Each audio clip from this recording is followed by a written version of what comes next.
July 15, 2016 started like any other ordinary day in Turkey. Millions were headed home after a work week, while some were still enjoying the day. No one expected it coming. The terror. Tanks, armored vehicles and fighter jets were hijacked by the special agents within the Turkish armed forces. The Turkish parliament was bombed. Senior commanders of the army were tortured, and TRT, the national public broadcaster, was taken over.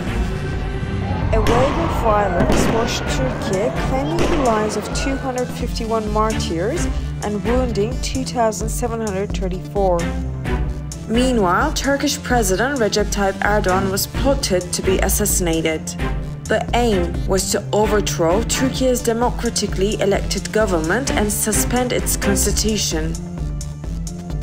The perpetrators were loyal to Fethullah Gülen, the notorious ringleader of FETÖ, a terror group. It was the first time in the country's history that people from all walks of life stood against the coup attempt. The orchestrator of the coup, Fethullah Gülen, had been plotting to seize the political power for more than a half-century. FETÖ targeted infiltrating Turkey's public institutions in the 70s. He was active in education and operating private schools and universities in over 180 countries. The group offered vulnerable children a path to success, but with strings attached, and led to his followers taking jobs inside the machinery of the state. The followers, however, resorted to treachery, blackmail, illegal wiretapping, framing, and mobbing to claim the ranks of the bureaucracy. Once in position of power, they paved the way for others and backed them to cheat and centralize exams, allowing them to get rid of their opponents. To fund its illicit activities, Gülen established an unconventional religious network and an economic empire that included banks, factories, and media firms. The political history of Turkey has had coups d'etat against civil governments, but under Erdogan's leadership, this was irrevocably altered. The president targeted the group's networks for fundraising, propaganda, and recruiting in a bid to prevent the Gülenist coup and rescue the republic. Erdogan was everything that FETÖ despised.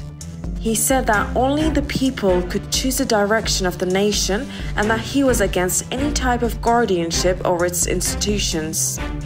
He positioned Turkey as the global protector of oppressed peoples, speaking for those who have no voice. He instilled optimism and trust in the Turkish people, who had undergone decades of military incursions and anti-democratic policies. When it came down to it, on the night of July 15, Erdogan prevented Gülen's heinous plot to undermine democracy. Calling on the Turkish people to resist the coup attempt, he risked his life to join the pro-democracy forces in Istanbul. Erdogan here demonstrated to the nation his willingness to bear any cost for freedom and sovereignty. That courageous gesture ensured that the decision of the people would determine Turkey's future by the time the sun rose over the Bosphorus.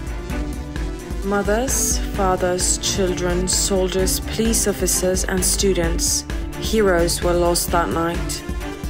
We pay tribute to them by bringing to justice those responsible for organizing, funding, and perpetuating the coup attempt on July 15, 6 years ago. Under the leadership of President Recep Tayyip Erdogan, we are determined to ensure that no country or community suffers in the hands of FETÖ's clandestine organization again, in memory of those that made the ultimate sacrifice for democracy and freedom.